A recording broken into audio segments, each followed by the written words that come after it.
All right, good evening, everyone, and welcome to this virtual event from Majors and Quinn. My name is Steph. I'm a bookseller here at Majors and Quinn, and for those who don't know, we are an independent small bookstore in Uptown Minneapolis. If it's your first time at one of our virtual events, welcome. If you are a returning virtual event attendee, welcome back. Thank you so much for your continued support of our program here. This evening, I am so excited to introduce Elizabeth Weiss, who will be talking about her new book, The Sister's Suite, with Maggie Shipstead.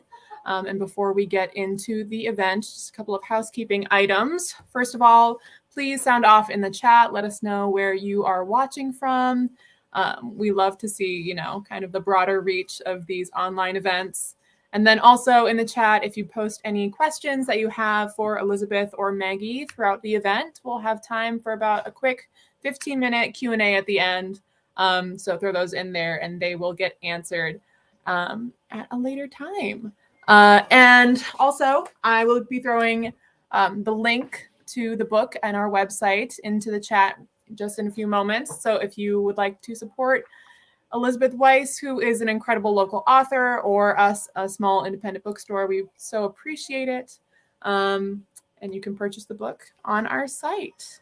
So to introduce these two wonderful authors, Elizabeth Weiss earned an MFA from the Iowa Writers Workshop, where she was a Truman Capote Fellow. Her nonfiction has been published in the New Yorker Online, and she has taught for the University of Iowa, the Iowa Young Writers Studio, and the Sackett Writers Workshop. She is also a mentor for the Minnesota Prison Writing Workshop, and she lives in Minneapolis with her spouse, daughter, and dog. And Maggie Shipstead is the New York Times bestselling author of the novels Great Circle, a finalist for the 2021 Booker Prize, Astonish Me, and Seating Arrangements, which won the Dylan Thomas Prize and the LA Book Prize for First Fiction. She is a graduate of Harvard and the Iowa Writers Workshop, a former Wallace Stegner Fellow at Stanford, and the recipient of a fellowship from the National Endowment for the Arts. A frequent contributor to travel magazines, she is often away from her dog and home in Los Angeles. So I'll take me and Maggie off screen now. Elizabeth is going to do a quick reading, and then Maggie will be back for a conversation. Thanks so much. Thanks, Steph. Thanks, everyone, for being here. I'm really excited to be here with you. So I'm going to read from close to the beginning of the book. You don't need to know much, just that we're in a scene with a family with two 5-year-old twin daughters, and their father has come into the room holding a costume, which is the latest in a long string of these costumes. He's been trying to convince or make them an act, a successful kind of stage act. So we're here with one of the twin daughters narrating.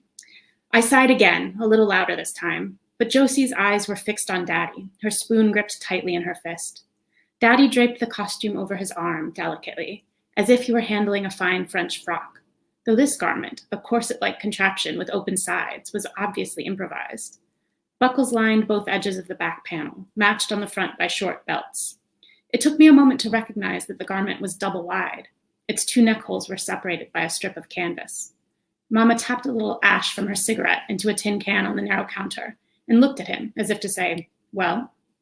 In a single swift motion, he stepped toward the table and lifted our bowls. Stand up, girls, he called. The bowls crashed into the sink. Up, up, up. We stood. He pushed my shoulder into Josie's and lowered the harness over our heads, then threaded the buckles with the belts and pulled them tight, crunching our inside arms together. Josie's eyes didn't fall from Daddy's face, not for a second. After he'd yoked us in, he wrapped one hand around our waist, and lifted. The enamel tabletop was clammy against the bottoms of my feet. Daddy turned to Mama, raised his fist against his lips, and blew as if it were a trumpet. Ta, ta, ta. I present to you Josephine and Harriet Sauce, the Siamese twins, who will also dance and sing. The lid rattled softly on the pot. The shadows of raindrops twitched along the foggy window.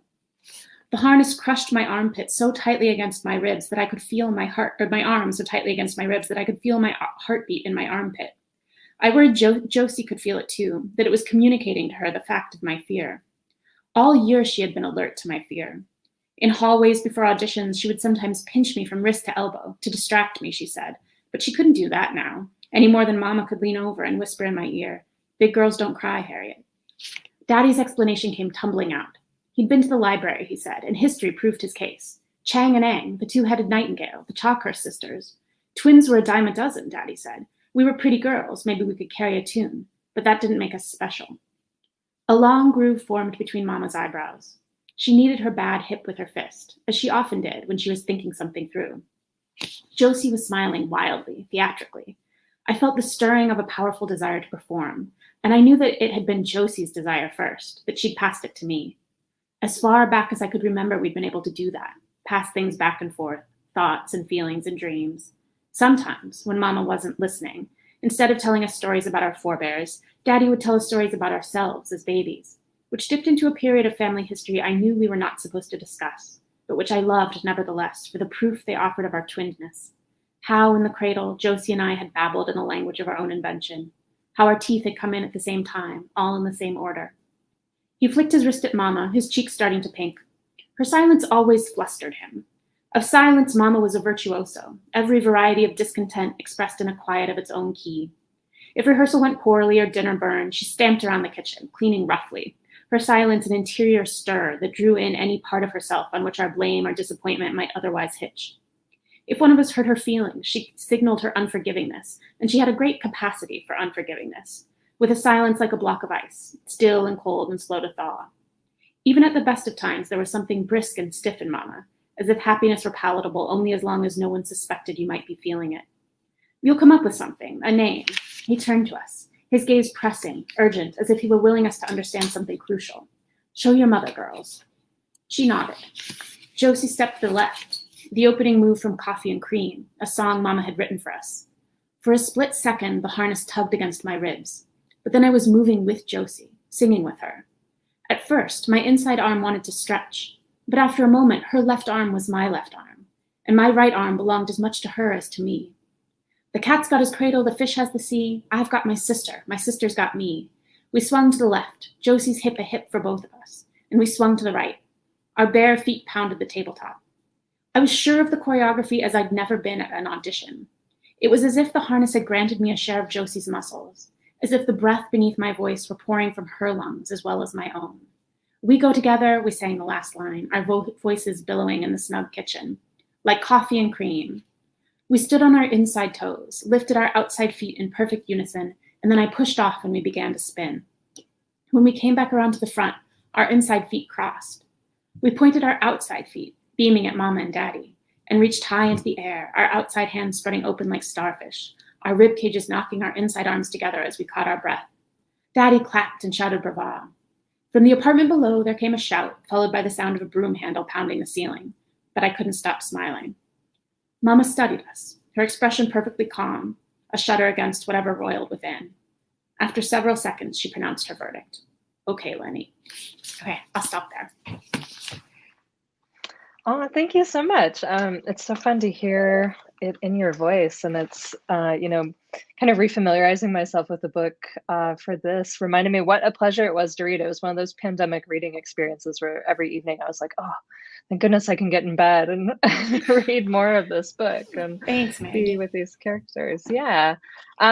Just brief housekeeping too. Steph mentioned this, but I'll be pulling questions out of the comments. So feel free to the audience to put them in whenever, and we'll either get to them all at the end or kind of integrate some as we go. So yeah, so I guess maybe a good place to start, and you could probably kind of monologue on this for a long time, make it as long as you want or as brief as you want, but what's sort of the origin story of this book? Where did the idea come from? It's a super weird story. So I don't know if you remember this, like in 2009, there was this bizarre incident which I was working in an office at the time, and it was one of those things where the office just becomes totally entangled in something that has nothing to do with work. And we were all just watching this story unfold on our computers. And it was this incident where there was a family in Colorado that had this big homemade balloon, the helium balloon in their backyard.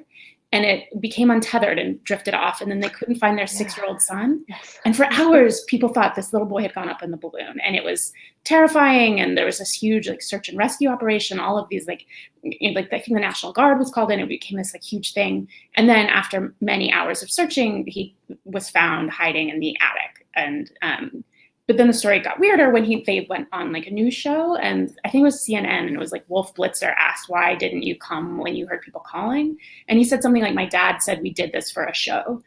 And then like it became this whole scandal, and the authorities concluded that it had been a hoax, and the family wanted to get like a reality TV show. And the parents were actually convicted of several crimes related to this. And actually, I just, to refresh my memory of this case, I went and looked it up the other day, and it gets even weirder. So if anyone is really interested in the balloon boy, there are updates, and the parents actually were just pardoned last year. There are complexities, but at the time, I was just really captivated by the idea of parents who would use their child in this way to try to get famous. Mm-hmm. And so it really started with the idea of like this kind of a family in which this might happen. And what would it feel like to be the child of parents who were willing to do something like this? And it actually didn't start kind of in the historical setting where it ended up. At first, I was writing about conjoined triplets, and it was the 1980s, and they were about to go on the Phil Donahue show, and it was a very different feeling book, and it didn't make any sense. So I had to like kind of reimagine them somewhere where it felt more possible for this kind of deception to really be sustained over a long period of time. And then vaudeville kind of became sort of the obvious answer. It was this world where there were sort of bizarre acts, and where, you know, it was kind of seedy in the right way, and it felt like a setting that could really house this family that I'd started to imagine.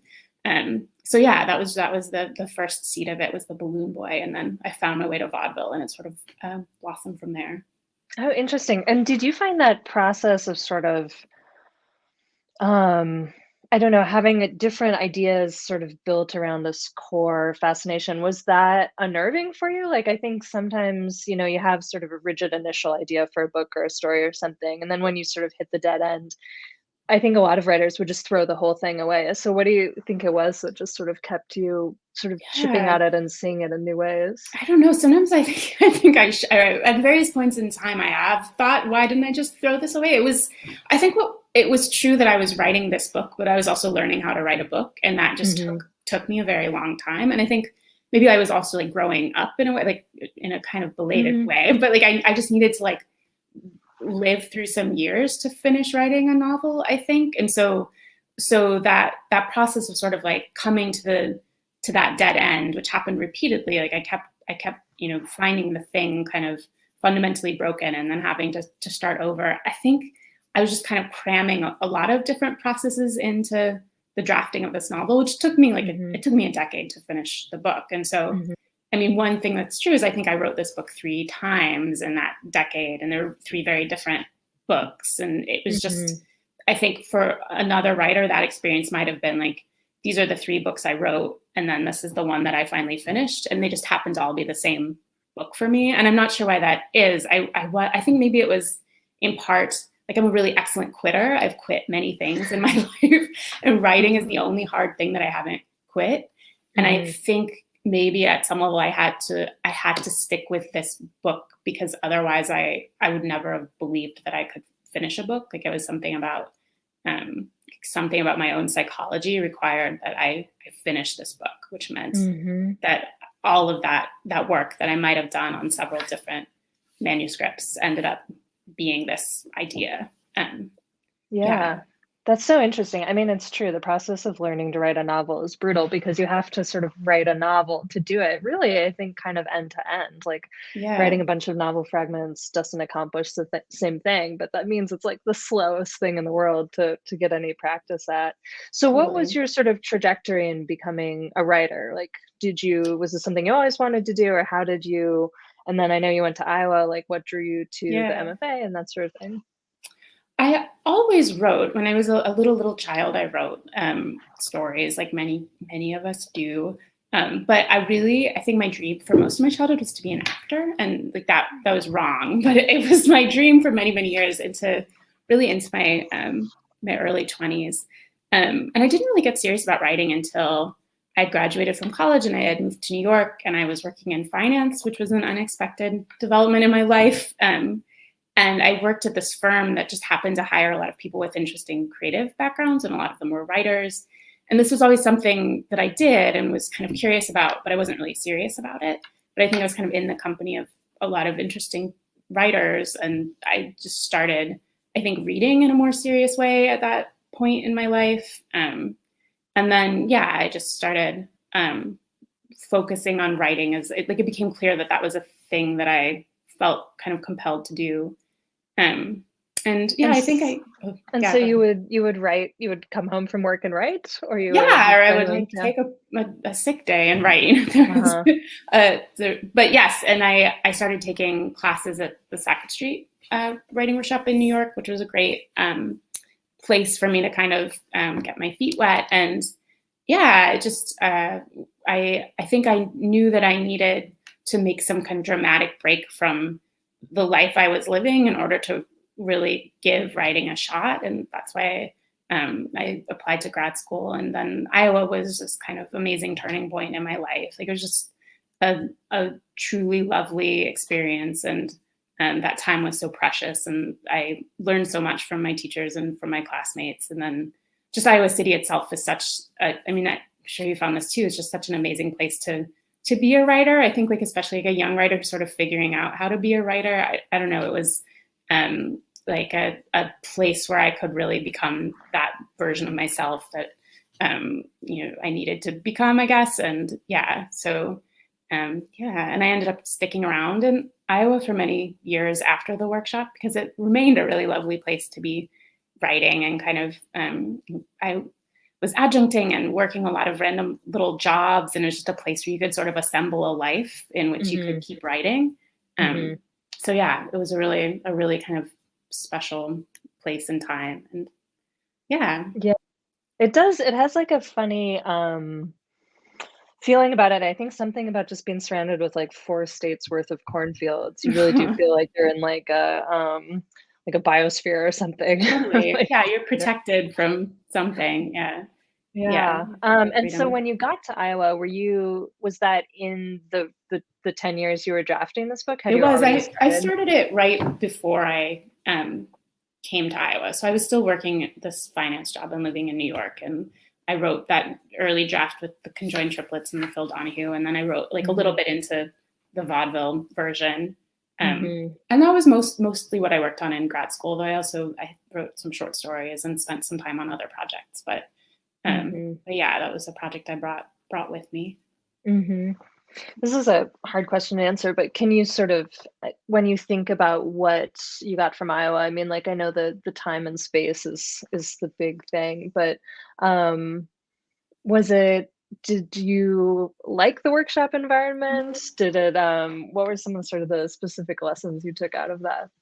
I did like the workshop environment. I think I came in, I was young and stupid, and I had so much to learn. And I think it was an incredibly humbling experience. Like I think in other contexts where I'd written, like, I felt pretty good about myself, in a way that was probably not healthy for my work as a writer. And then I got to Iowa, and I know for some people, like, this comes out of maybe like a competitive feeling or a kind of unkind one. And that wasn't it for me, but I became very aware very quickly of how much I had to learn and how like incredibly talented other people were. And it was like, I think that, I talked about like how good I am at quitting things. I think that I'm good at quitting things that I'm not like immediately great at. And so there was something happened for me at Iowa where I something shifted in my brain, and I was able to kind of want something and want to get good at something that I knew I had to work hard at. And I have memories of specific things people said to me in workshop that I know transformed the book and transformed me as a writer. I have there's a very specific, like I shared a draft of some chapters of the book in a workshop with Marilyn Robinson. And I remember 2 things she said to me so clearly. One was that paper napkins weren't invented until after World War II, which was helpful. Like, that was helpful. Thank you, Marilyn. But the other thing was she said that I hadn't yet deeply imagined the psychological consequences for these girls of their upbringing. And she was totally right. Like, at that point, I was very dazzled by all this vaudeville research, and I was writing at the surface. And it was, it was all about kind of like I don't know, like these fun details and like the act and I hadn't done that work, and like that one remark transformed the book. And that I had like there's so many memories like that of just like being in the presence of a brilliant mind and having like the amazing good fortune for that brilliant mind to apply itself to a draft of a thing I was writing. It was a very important and wonderful experience. Yeah. Yeah, it's so true with research. I mean, I think it seems so seamlessly integrated into the book. It doesn't have that feeling, which, is like, well, I went to the trouble of looking it up, so now I have I'm to gonna include squeeze it. it in. Just it really does feel like a fully realized and inhabited world. So I was wondering, what your method was for research, and then also kind of which aspects of creating a historical setting did you find sort of most elusive or most challenging? Yeah, I would love to hear your answer to this too, because that was my feeling about Great Circle as well. That like it wore its research so lightly, but it felt so like authentic and true in every moment. And I mean, I think I was conscious of that risk, and there are definitely moments in draft. Like I read at one point that there was on State Street in Chicago, there was just an abortion clinic that operated for like many decades, from like the 20s to the 60s, and it was like an absolutely professional medical establishment right there on State Street. Like I saw, like I can't remember where I found this. It was like a little card, like your admissions card, and it had like your I was just really fascinated by this idea of this abortion clinic functioning in this way at that time, which was totally counter to my sense of how that might have happened then.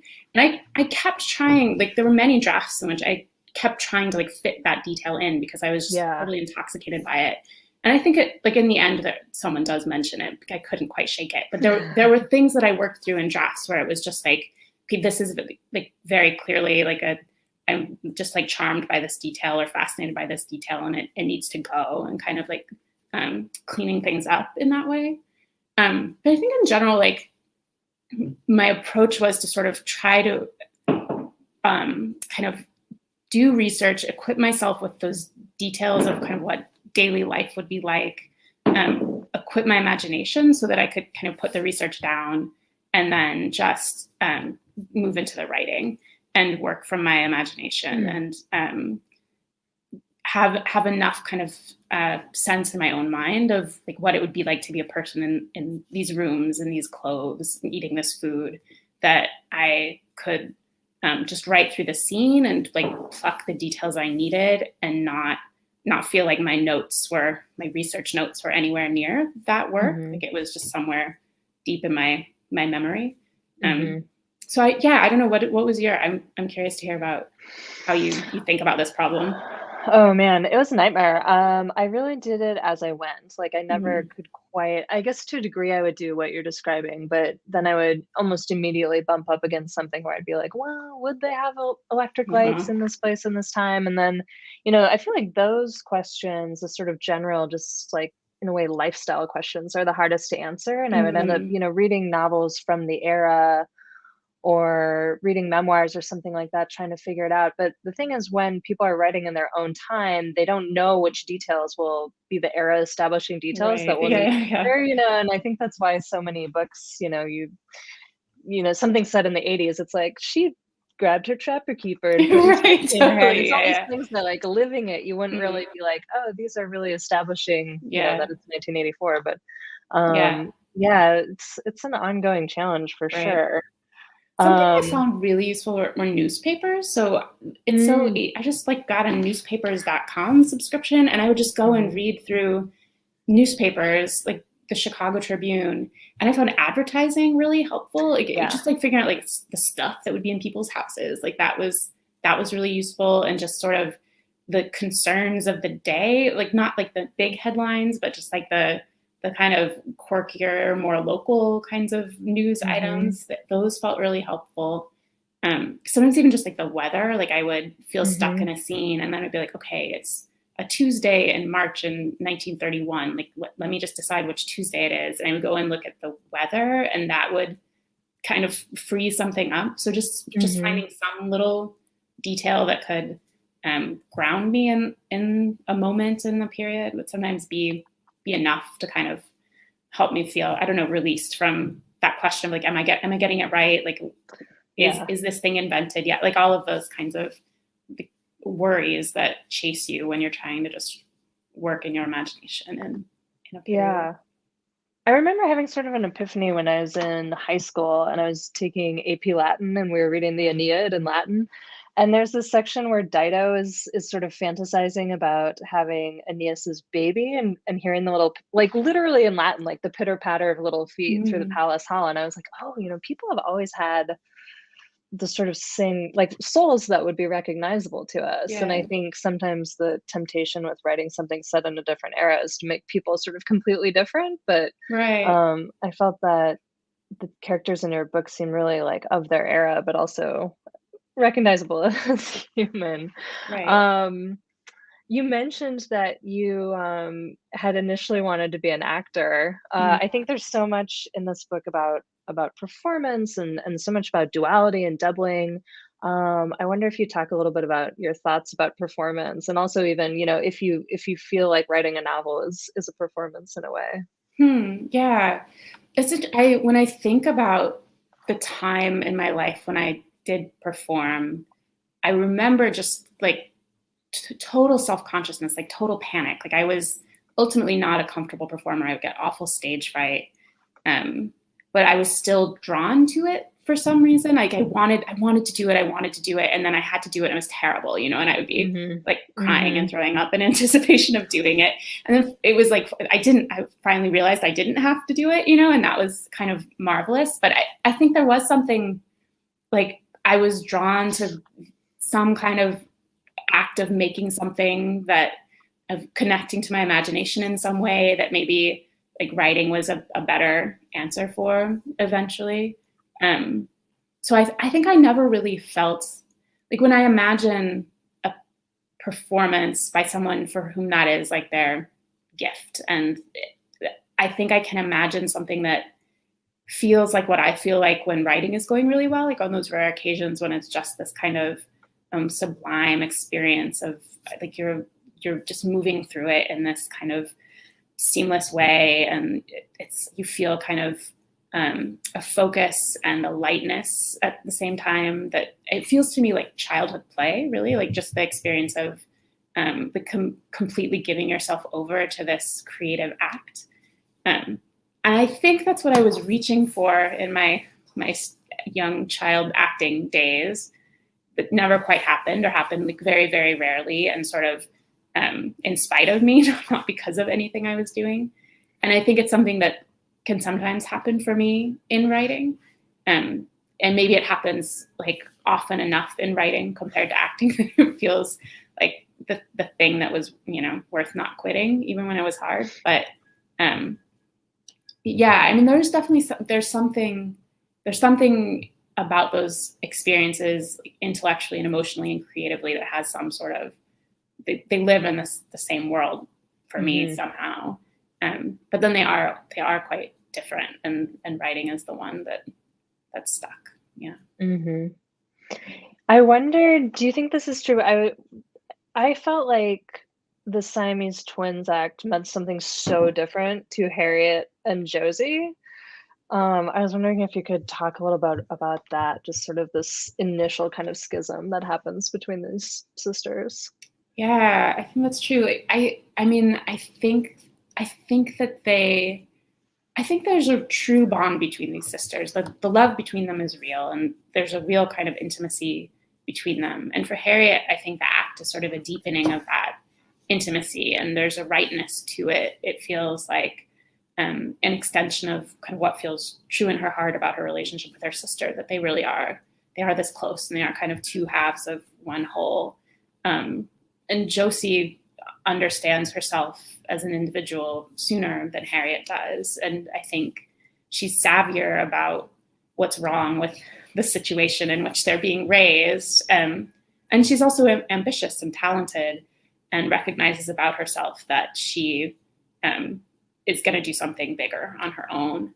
And so for her, the act, that kind of intimacy that for Harriet, I think feels very safe, for Josie obviously is very suffocating, and it kind of compels her to do this really disruptive thing that hurts her sister profoundly, but that frees her to kind of pursue the life that she wants. Yeah. I found it so poignant. There's some part when they're still doing their act and talking about some possible chance in Hollywood, and Harriet's thinking of herself and Josie starring in a movie, and it's sort of, I felt like, oh, she doesn't get that they're kind of being, the whole act is being gawked at, like it's a freak show in a way, and in her mind it is about this closeness with her sister, and Josie seems to sort of intuit that much sooner, but also to crave being looked at in a way that Harriet doesn't. Yeah, it's true. I think Harriet wouldn't have chosen the stage. It's a place where she is with Josie. I think she does.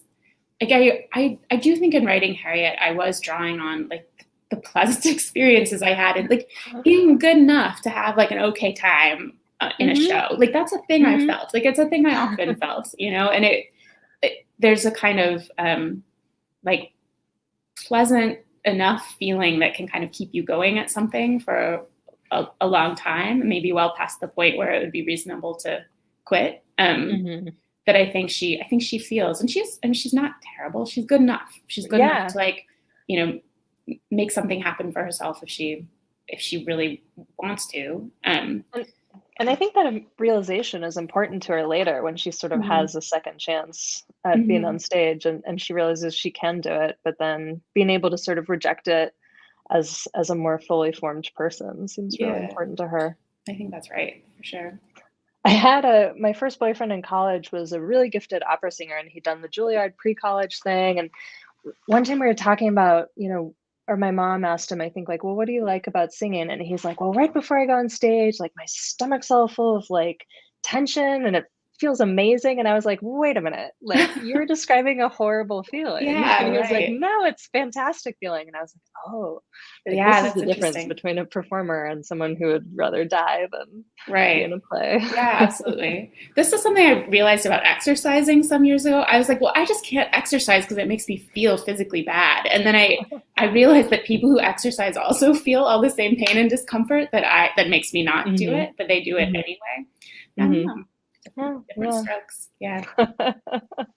How did you, so it's also a dual narrative. There's this sort of ongoing first person narration by Harriet, and then there are these interstitial sections in the past about her parents that are actually unpublished manuscript of hers, I believe, as well. So how did you settle on that structure, and how did you manage the drafting of it?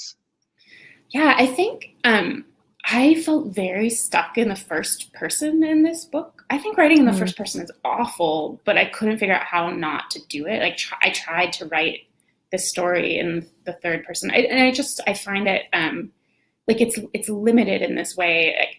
You feel like you lose like half your bag of tricks, and it just feels really tough to be in a first person point of view, to me anyway. And I think I started writing those sections in part just because I needed to give myself a break from this first person. But I found as I wrote them that I still was in Harriet's consciousness. And I was always thinking of those sections as being kind of Harriet's imagined reconstruction of her parents' lives, which I thought was obvious. And then very kind of late into the editorial process, I said that to my editor, and she's like, oh, I had no idea that that's what those were. I mean, we were trying to figure out what to do with them or how to make them work.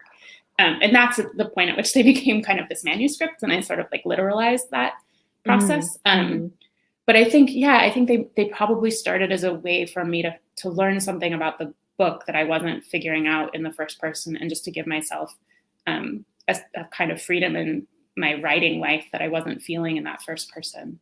But they became important to me as part of the way Harriet was understanding herself. Like it's a book about this moment in which she's figuring out who she wants to be and whether she can do the work of becoming that person. And I think understanding her parents and thinking her way through their stories and how their stories kind of are have led to her story is an important part of that work for her. And yeah, so that's sort of where they came from. Yeah, absolutely.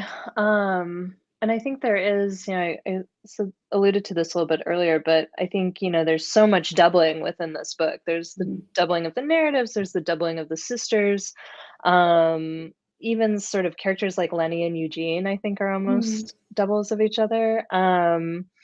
And was that something that you sort of consciously were evoking from the beginning, or did it evolve as you went?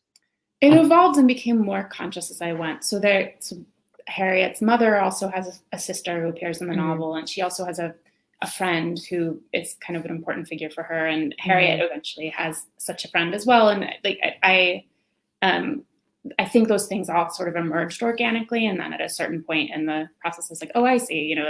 These things are happening in relationship to each other, and I began to think about them more consciously as kind of things I was using in the book at that point. Yeah. Yeah, I think it has to do with sort of the scope of the book too, which is something else I was going to ask and was thinking about a minute ago when you were um, talking. I think a lot of writers would have been tempted, or about the limitations of the first person, I guess. Like, I think a lot of writers would have been tempted to make a whole book out of the first 100 pages of this book, like Mhm. about a whole book about the fraudulent Siamese twins, and have lots of sort of close calls and madcap Mhm. adventures and this sort of thing, but that's almost really a prelude to the bulk, the sort of main thrust of the book. And so that's another thing I was wondering about, if it developed as you went, or if you had a clear sense of the scope from the beginning. I mean, I think like deciding on the confines of a novel is one of the most difficult things, and making these sort of basic technical decisions like you were describing, like what voice and what verb tense and Mhm. things like that. Like once the book's written, it seems intuitive, and like, of course this is how it was going to be, Yeah. but in practice, you could have taken this any number of directions. It's true. And in truth, I did. I wrote a whole version that like went to Harriet, like the end of Harriet's life, and with like the whole like what is this book was the first 100 pages of that book. Like there were other kinds of scopes that I imagined for the book, but I think like at some point in the many many years I spent writing it, the question that I kind of zeroed in on was the sort of coming of age moment in Harriet's life, and the question of whether she is going to be able to make this decision to kind of live her own life. And so once I knew that that's what it was about, that kind of like focused the scope of the narrative to really it's these years in Chicago, after her sister disrupts the act to the point where she's going to make this decision about how to live. And a lot of that beginning, the kind of vaudeville years, I really resisted writing that. And that came much later. Like I really wanted to get to kind of Harriet in Chicago. And I was curious about the story of the sister who was kind of less obviously spectacular, whose life seemed less obviously to demand notice. And I wanted to see like if that life could kind of fill the stage, what would happen when I took away the sister who was sort of obviously spectacular and charismatic. Um, Hmm. I think at some point as I was working on this, I learned the history of the phrase "well-behaved women seldom make history," which we all think of as being like rah rah, go out and Refrigerator magnet. misbehave. Yeah, but Yeah. it was a historian in the 70s wrote a paper about the Puritan women in New England in the 18th and 17th century, and she was like writing about women who were well behaved, and her point was Hmm. like even women who live quite ordinary lives have stories that are worth understanding. Hmm. And the kind of it breaks down a little bit because I don't think it's giving anything away. It's like I think we're rooting for Harriet to misbehave a bit, but that kind of solidified, kind of learning that sort of solidified in me this like interest in writing about like a more ordinary life that's kind of in the shadow of an extraordinary one, and sort of Hmm. understanding the choices and the challenges that sister would be living through. Yeah, and I think there's a really delicate connection between that throughout the book, and also this question of like, we think about ambition, I think generally as a propellant, toward being this not well-behaved woman who makes history. But I think something you sort of get at is that it can also really be a trap. Like I Mhm. think Josie is an example of that. The father, certainly, Lenny, and then maybe Eugene as well. And Ruth seems to be someone who's sort of their cousin, kind of towing that line. I was, yeah. Do you think in some ways Harriet was saved by a lack of ambition or a different sort of ambition?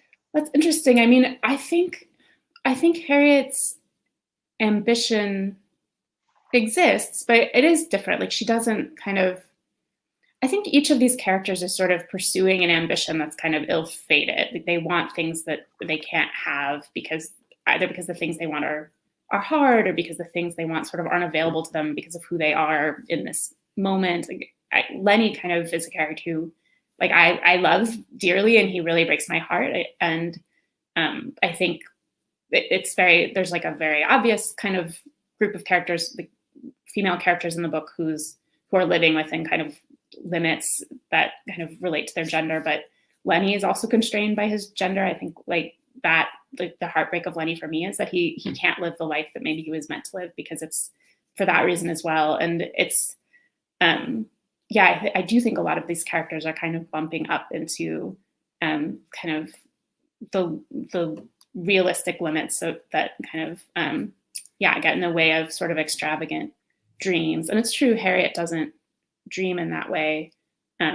But it's kind of like the thing she has to discover in the book is like how to want. And so that does take a more modest kind of, the things she wants are just kind of basic human things, the things she has to learn how to want. But I don't think any of these characters has kind of a simple resolution. Like it's all about like moving from, like just moving into like this spectacular mess of life. Like that's what Harriet has to choose to do. So yeah, like she's not going to go to Hollywood, but I do imagine for her a life that has sort of like these highs and lows that are, there's a drama to them that is as interesting and worthwhile as, whoever Josie is marrying. And I don't know.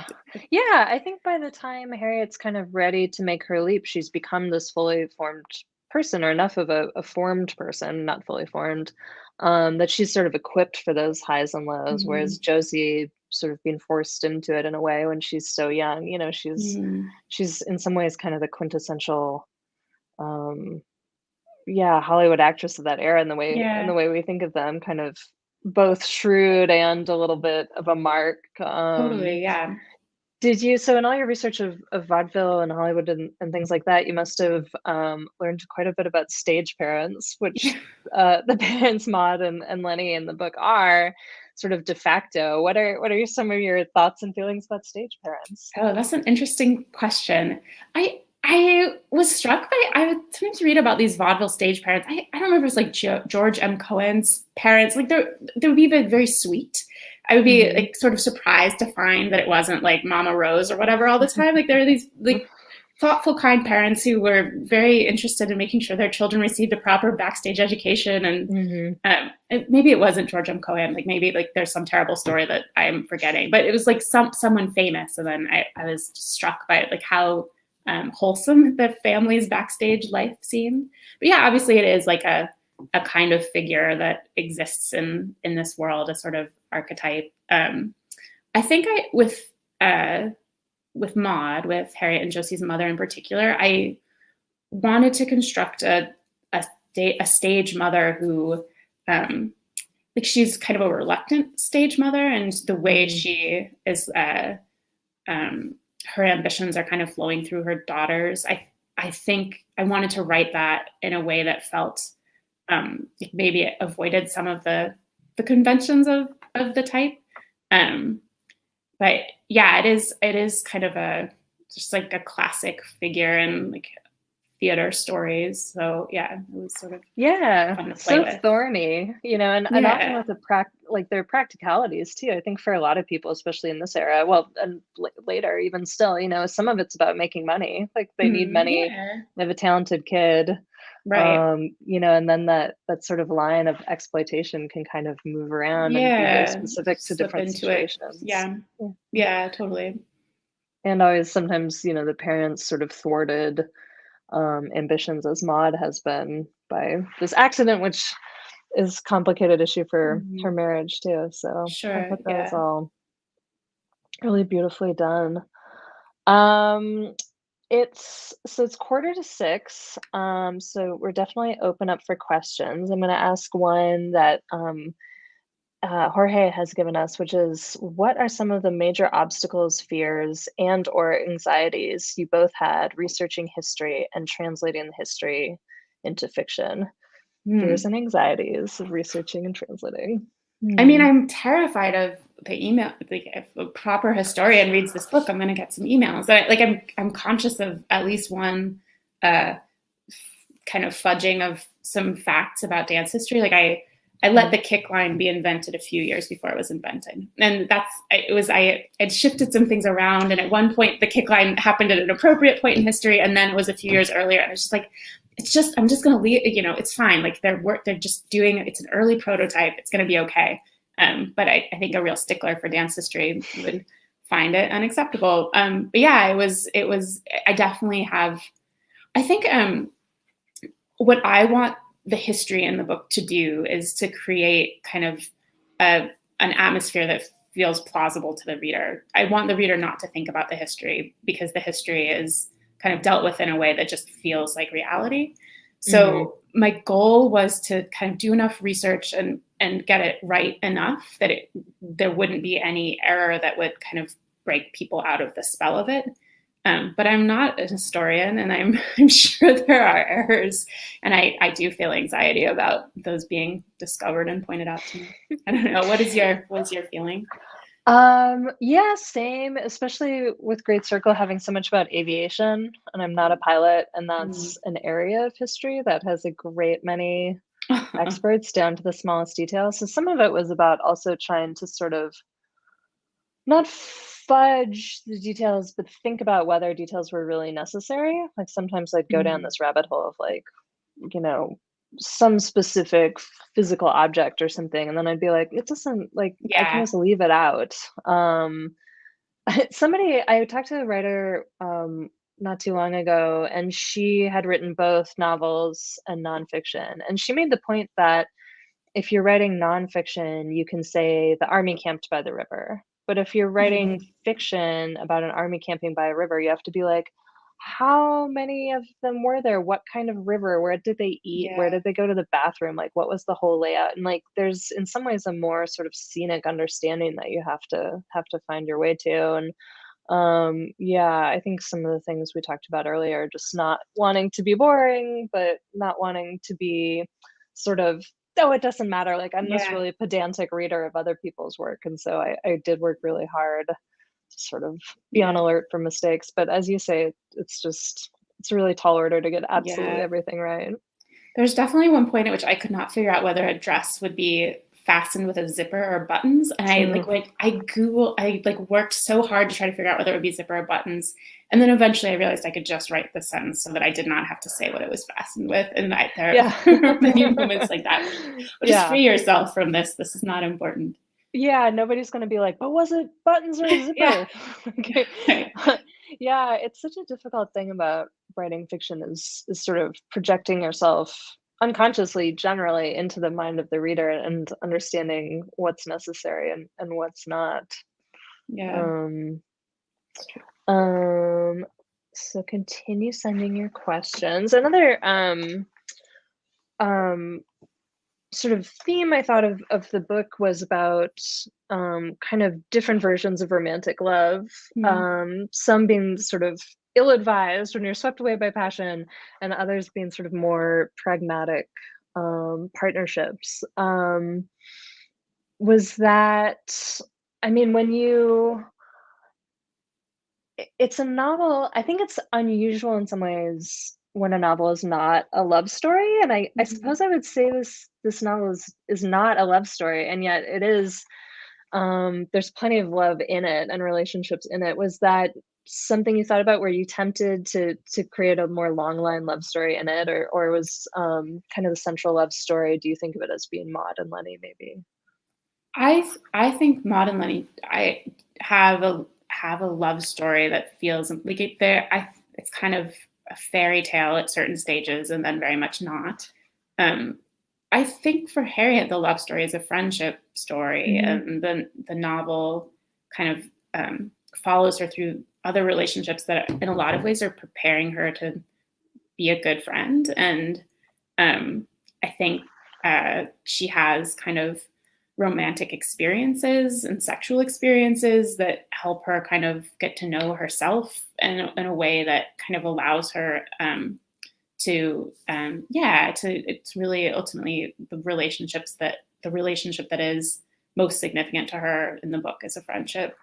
And that I think it was one of those things that wasn't conscious at first. And then I realized at a certain point that it was a book about friendship, or that was one of the things it was about. And that's also one of the things that's kind of, there's a double in the book of another, like her mother has a friendship that I think operates in a similar way. And I think I was curious about how different kinds of relationships would serve Harriet in this process of sort of becoming herself, or figuring out how she might choose to become herself.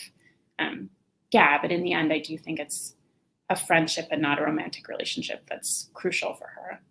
Mm-hmm. Yeah, I loved that. I thought it was part of Harriet's process of sort of maturation, becoming herself. In some ways is pushed around by chance, but then, as you said, this friendship is really the most sort of guiding, decisive thing that really ultimately is what saves her from some other possible destinies. And I liked the sense throughout the book that all these people had multiple plausible directions their lives could have gone, with just one different little twist of fate. And this is sort of how they happen to pan out. Well, thank you so much, Liz. It's been so nice talking to you, meeting you finally. It's such a wonderful book. I hope everyone who hasn't read it already, I know it just came out, hurries up and finishes it. And I can't wait to see what you write next. Thanks so much, Maggie. This has been a total pleasure. I really appreciate it. I think, yes.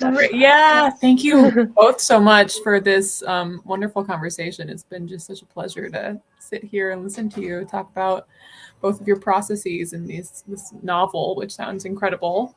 Unfortunately, to all our attendees, thank you so much for taking the time out of your evening to join us. It was such a pleasure.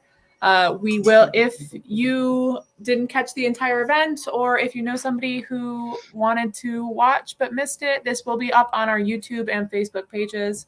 So don't worry, you can come back and return to it at any time. And again, that link to the our website, if you want to buy The Sisters Suite or any other work by either of these amazing authors, you can find it at majorsandquinn.com. Thank you, Elizabeth. Thank you, Maggie, again, for such a wonderful evening. And hope everyone has a lovely rest of their night. Bye. Thanks, Steph. Bye.